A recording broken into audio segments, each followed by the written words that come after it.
Good afternoon, everyone. I'm Jimmy Riston. The governor's on his way. Apparently, he is stuck in those work zones out there on the roadway, so he's running a little behind. But I can imagine where he is. He's over on those 8 work zones on Herndon Mountain. So contractors already working over there and moving along really good. This is a fantastic project for Southern West Virginia. In my personal opinion, this is the centerpiece of the Roads to Prosperity. This is what it's all about. It's operational improvements. It's not building a new highway. It's common sense, practical engineering. We've got representatives from the consulting firm that designed the project here today. They did the plans for this job. I was the project manager. They did the plans for this job in 99 days. When we started on December 6th in 2017, they said it couldn't be done, but we did it. Cleared it environmentally, and now we've got just about all of it under construction. Got one more section to go. On July 16th, we'll take bids on the last section in Mercer County. The 2 projects that we're here today for basically span Wyoming County.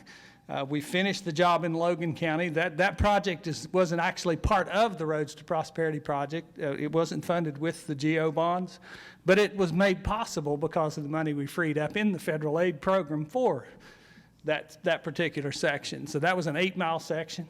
We've got a 23-mile section and a 24-mile section under contract with contractors out there working today. The next section's about 22 miles in Mercer County. It goes all the way to Kegley, all the way over to 19. Once this project is finished, you'll be able to safely traverse from Kegley to Man in Logan County, much more safely than before, much more expediently, a little more efficiently. Hopefully we've got those turn lanes in the right places so you can get past those cold log trucks and the different things that hold you up, because it takes forever to make this drive. These projects were practical engineering designs. We didn't just take a template and run it through the topography of an area. We actually took it section by section and said, okay, what does it really need? And the engineers that worked on this, E.L. Robinson, they bought into the concept that we had right from the start, and they ended up with 17 bridge replacements on this as well. So now I have filled in for long enough. I'm going to introduce Secretary Bird White and get out of the way. They weren't clapping for you, Bird. I guessed that. I'm going behind. Folks, what I want to tell you is the governor appointed me Secretary of Transportation almost 3 months ago. And since that time, what I've found out is that what y'all already knew, and that is our roads have been neglected for decades. My orders from my friend the governor were fix the roads, get the secondary roads up to date. I had no idea how big a job that was going to be. They're in bad shape, and y'all know it. But nobody, until he came along, has been interested in doing anything about it. And since Jim Justice has been governor, we've changed this thing 170 degrees to try to get y'all decent roads, and it's going to take a while. But without him, it wouldn't have happened at all. And I mean that. I just keep learning more and more every day. It's kind of learning more and more. It was pretty easy because I knew nothing about it. So it's been a steep learning curve. But what I want to emphasize is it would not have happened had he not showed up on the scene and said, "Get this done." So with that, and the other thing I got to say is, when he asked me to do it, the governor and I have been friends for 40-something years. And the last thing you want to do is let down your friends. You don't want to do that. And I'm not going to let him down. I'm going to get done what he asked. We are going to get done. I got Jimmy Riston, who knows more than I'll ever know. He's forgotten more than I'll ever know about building roads. But we are going to get this done with his leadership. Talk. Hand me that. Well, they're very kind words two kind. You know, we got a great senator here. I don't know if we got other delegates or whatever here and all that kind of stuff. But listen, we are after this, and we're after it with everything we got. Now, just to tell it like it is, the reason we're after this is because of this. Not the reason, but one of the abilities to be after this is this. Now, our Secretary White, our Deputy Secretary Jimmy Riston are truly superstars in my book. You know, I apologize to you for getting here late and holding you up and all that kind of stuff. I've been all over Kingdom Come, and we probably made a little bit of a wrong move. You know, we could have come through Welch, but I said no. Let's go by the Coalfield Expressway and come across to Mullins that way and everything. Let me see what they're doing and everything. So we came across that way, and we kind of got a little detoured a little bit. But anyway, nevertheless, they're doing great work out there. All's good. All's good. But here's the real nitty-gritty of the whole thing. First of all, Wyoming County. It's where my mom and dad grew up. You know, it's home to me.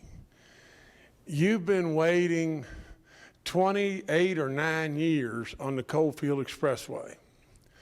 And a lot of the people you've known have died waiting on it to happen. Also, the fact of we all know this, that this great county, you know, has fueled America, has fueled the world in a lot of different ways. You know, our coal is precious to the world, and yet we've been left holding the bag a lot of times. Now, along the way, you know, along comes this big guy that's sitting on this really strong stool. And a lot of other things start to align, but I can tell you that I am an impatient human being. I absolutely want stuff done now, right now, you know, and so with all that, we start producing better numbers. And when you produce the better numbers, then you start creating surpluses. And then when you start creating surpluses, then you come up with all kinds of ideas and things that can be done. And then really and truly, Bird, Jimmy, Dave Hardy, you know, Austin Caperton, a lot of the people, you know, that are really dialed in, Ed Gaunch, you know, Dennis, you know, from a standpoint of our veterans, so many people that are really dialed in start coming up with ideas and ways to do stuff. So what we got is we've flipped every rock, and we've uncovered millions and millions and millions of dollars in order to be able to dedicate them toward our secondary roads. And so we're after it. Now you've got to know, and I'll promise you that these guys know, and a lot of our guys that are working for the highway department and everything know, that along the way, these roads didn't get this way overnight. I mean, they got this way over decades of neglect, period. We can't fix them all overnight, but I'm going to tell you this, we're going to fix an absolute pot full of them overnight. And then we're going to continue after it, and we're going to stay after it until we get them done. Now, so the net of the whole thing is what they're telling you here about Route 10, it's exciting. What I'm telling you about the Coalfield Expressway, it's exciting. And the net of the whole thing is you're going to be able to get the convenience store, and you're going to have roads that are going to absolutely bring this area of the world back into real time. And when it brings us back into real time, then all kinds of stuff will start happening right here. To the areas that deserve it the most, in my opinion, to the areas that have given the most, empowering our country at wartime, empowering us all through the world in every way. And this will be the area where people come. And you know why? Because there isn't anything prettier than southern West Virginia. We just couldn't ever see it. I mean, for crying out loud, you couldn't get there. And then once you got there, you were scared to death on how in the world you're going to get out of there. So I can tell you our state's doing bunches better. And I'm horrendously proud of that. You know, I've got to take 1 minute or a half a minute and tell you the magnitude of the better. It's hard to believe. But now just think about this. That first sign over there tells you that in 10 years, we grew at a growth rate less than 1% a year over 10 years. We put together a total in 10 years of $314 million in 10 years. In 2019, in 11 months, we have gained $453 million in 11 months. We have gained nearly 50% more in 11 months than what we gained in 10 years. Is it everything? No. Is there still lots and lots more to come? Absolutely. Is everybody helped? No. Is there still lots of people out there hurting? Absolutely. But I'm going to tell you this, it's better. It's tons better. And so we want to just keep it going, and we'll answer your questions now. And I hope they're not too awful many, because I've had you wait, and plus the fact I've been sitting on this crazy stool all day long, and this thing's hard. So, so anyway, ask what you choose, please. Y'all are talking a bunch, I can tell that. How long till this is done in Wyoming County? 2021, I believe, is the completion dates, but I believe the total build out will be 2021. We're going to be very close to being done at the end of next year, though. Exactly what are you going to do with Huff Mountain? On Huff Mountain, we've got some widening planned over there. We're going to try to straighten up some of those curves. We've got a few slip areas there we're going to be addressing. We're taking care of the drainage, and you know we're real big on drainage in the Division of Highways right now. That's priority one, is take care of that water. And then once we pave it, we're going to put a skid-resistant pavement on it, and you'll be able to go through there a whole lot better than you ever have before. If you've had a chance to ride Route 10 all the way to Man, you can see the first part of that project down there. When you get to the end there at the Wyoming County line, it's just like, it's shocking how much better the road you just drove on is. And that's going to continue right on through Wyoming County. And on July 16th, we're going to let the Mercer County section, and you'll be able to drive all the way from Kegley to Man on a safer road than you've ever had before down here. Go ahead. The bridge at Jesse on the straight stretch, are you going to bypass it, or are you going to do it one lane at a time? We looked at every way in the world to try to do that in stage construction, and we just weren't able to. We're going to have a detour there. How long will the detour be? I don't know exactly what the contractor's schedule is, but I think we could have that information here in just a couple of months. They're just getting started, so we'll get we'll get that information out to everybody so that they know exactly what the traffic patterns will look like. And Well, that's an important thing for us, because we have a new business. yes, sir, it is, and that new business is going to prosper like you wouldn't believe because of that new bridge right there. That's the fact. If we had a detour there, we'll be down for however long you are. Oh no, you'll still have access. You'll still be able to access your business. Are you sure? I'm reasonably sure that we're not going to block a business off. And if you end up with a problem, you call me and I'll come down there. We'll redesign it real quick. We did the whole thing in 99 days. We'll fix it. We'd like to make sure it's done, because that business is very important. Well, of course it is, and it's important to us too. That's one of the big reasons we're doing these projects, is for economic development and to move our state forward. When can we have a meeting?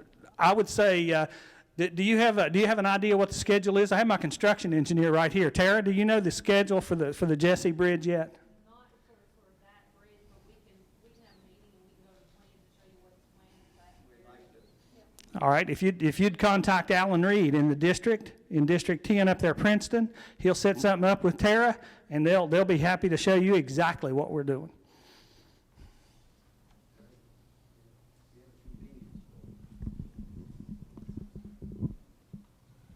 Okay.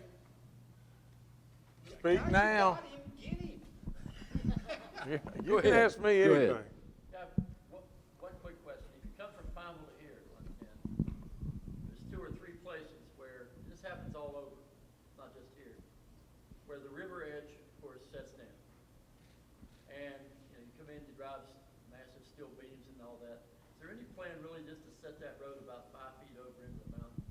Take that land company, pay them whatever the fair price is? How do you do that? Not with this project. What we're going to try to do is to get as much width through there as we can, and we have to get the width wherever we can. We always look toward the inside on the mountainside first. But you know what we have down here? You've got that real hard rock, and then it's underpinned with that soft stuff. And when that soft stuff erodes faster than that hard rock, then you end up with that out in the road. And then you've got the river down there below you. It's a tough place to build a road. But this project is more about operational improvements than it is new construction. About the bridge in Oceana, there's all kinds of rumors about that bridge, that you're gonna make it 3 lanes, you're gonna keep one lane open, the traffic's gonna be backed up for miles when school's in session. You're going to love what you see when we get that done. I'm going to tell you, that's the centerpiece of the whole project, and I'm going to tell you why. Because that particular intersection right there at Oceana, that has 10 times the crash rate, 10 times the statewide average today. When we get done, we hope to virtually eliminate the crash rates there. We're going to put you a new bridge there, a wider bridge. We're going to have turn lanes in there so that you can have a sight distance. You know, you've got that railroad track over there, and that kills your sight distance there. We've made massive improvements there. And you can also go up and have a look at the plans, and they can show you exactly what we're going to do there. But I guarantee you that intersection will be safer than what it is today.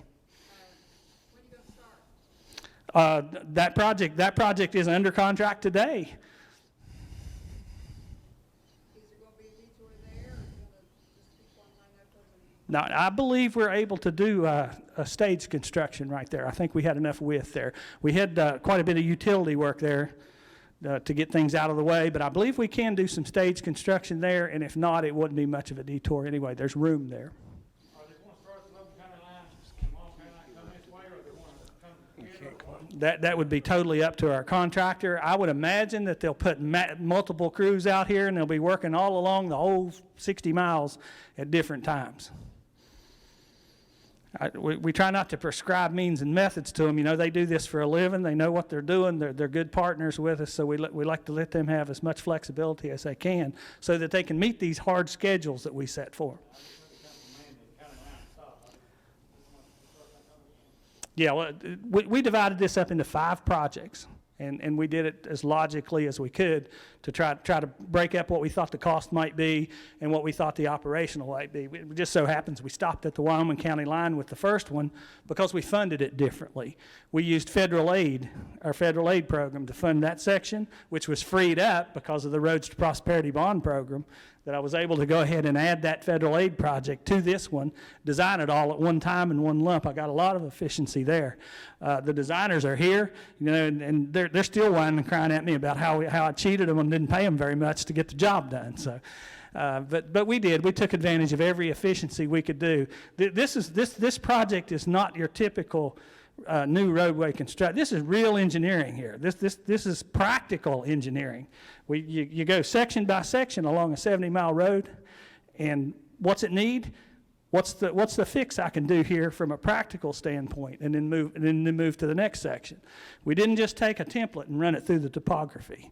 It was a very practical approach. We control the cost that way. And we actually analyzed each and every aspect and every element that we did to know how much improvement we would get as we went along. So you're saying that when you're finished with this, you and the engineers actually out there doing it gonna look at that thing and say, man, that's a sweet deal we just did. That's exactly what I'm going to say. Good.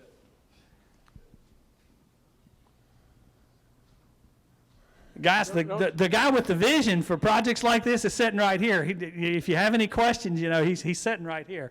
This is the guy that allowed me to get out there and have the funding and have the resources to go hire that engineer and to work and inspired me to try something a little different. We haven't done a project like this. We just haven't done a project like this. So the guy with all the big ideas is right here. Take advantage of any questions you might have for him. Don't be too hard now. Can we get off the road for just a second? Sure, that's good. Lunenburg in New York, what we gonna do with it? It's illegal.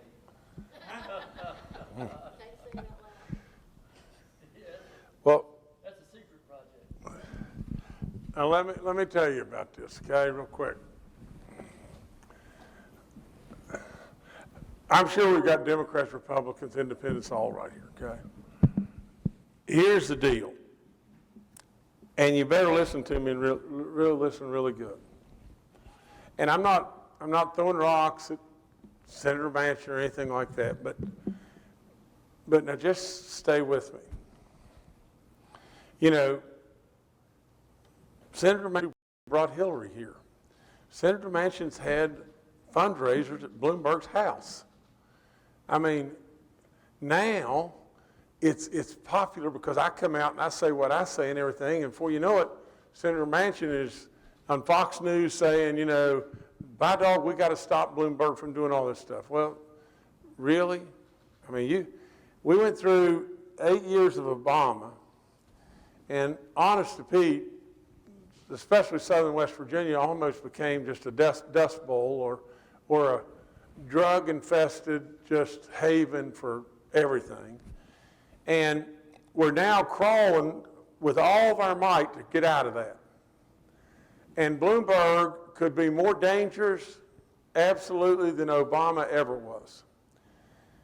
If somebody's going to put $500 million into state races and all kinds of stuff, and their goal, and many of you probably don't know what this is about, but Bloomberg came out and said he's going to put $500 million, $500 million of his money, in trying to influence states to completely do away with all the coal-fired power plants in the country by 2030.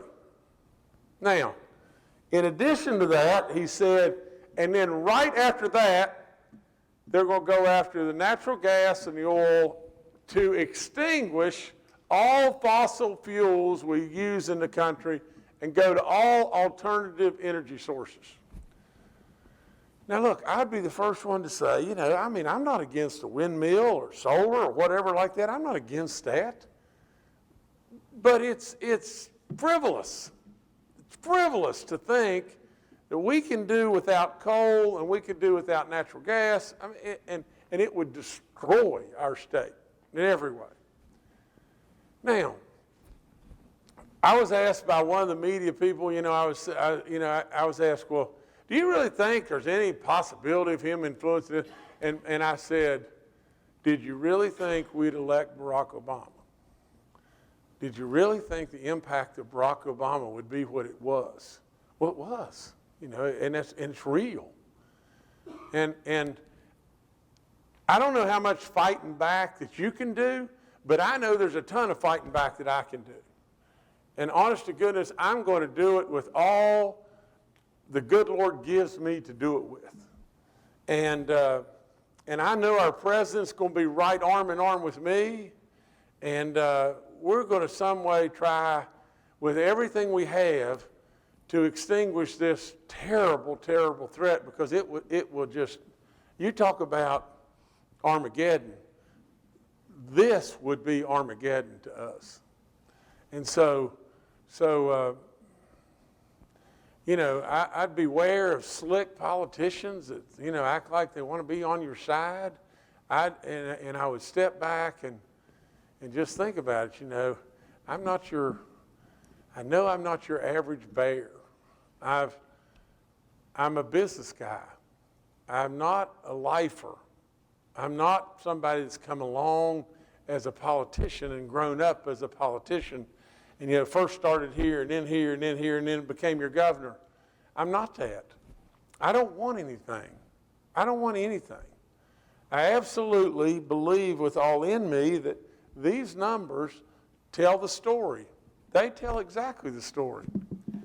You know, I said this over and over, but I want you all to hear this too because I love this. I love it. But a person said to me, and I looked it up in the Bible and everything and all that kind of stuff, and it said, Jesus at one time called all of his disciples together and others, and then said, while you're all here, you eat, you drink, and everything, but the harvest is in the field, and the laborers are few. The harvest is in the field. You see, I don't want to just go and hang out in Charleston and have a party and just hang out on your dime. The harvest is right here in the field, right there. The harvest is in the field, and that's where I'm going to be, and the results are there. And if you want to go back to that, you elect somebody else. I mean, I got plenty to do. That's all there is to it. You know, I'm not in this for me. I'm not. But I'm going to tell you those results right there. Second in the nation. Are you kidding me? From West Virginia. So let's go. And on top of all that, the things that are right at our fingertips. You know, the relationship that I've got with Donald Trump and how much he believes in me, how much I believe in him, all the goodness that we could do together. I mean, for crying out loud, we're right on the cusp of finally positioning ourselves to really do good, to really do good. So, you know, I said this over in Bluefield, but I said, imagine, and Bird probably think, yeah, because he's known me all my life, it's impossible for me to believe. But imagine this little kid from Beckley, West Virginia, that grew up in a rented house, or started in a rented house, and his grandparents never had indoor plumbing, at least ones up on Huff Mountain. Think about it. Think about just what I'm saying. Or for a long, long, long time, outhouse, chicken coop, all kinds of stuff like that. Great life. Mom, one of 10 kids, 3 boys in the war at the same time. My dad, only child, Air Force captain in World War II. I mean, just think about this just for a second. What are the odds of that little boy that was skinny at one time with brown hair, me, having a relationship where the President of the United States of America is here all the time? What would the odds be? The odds are incalculable. That's all there is to it. We have an opportunity to take advantage of that. It's working. For crying out loud, we don't need to blow that. We just don't need to blow that up. So Bloomberg is a real danger. A real danger. We don't need to stick our heads in the sand. We need to do something about it. And I don't know what you can do, but I know what I can do.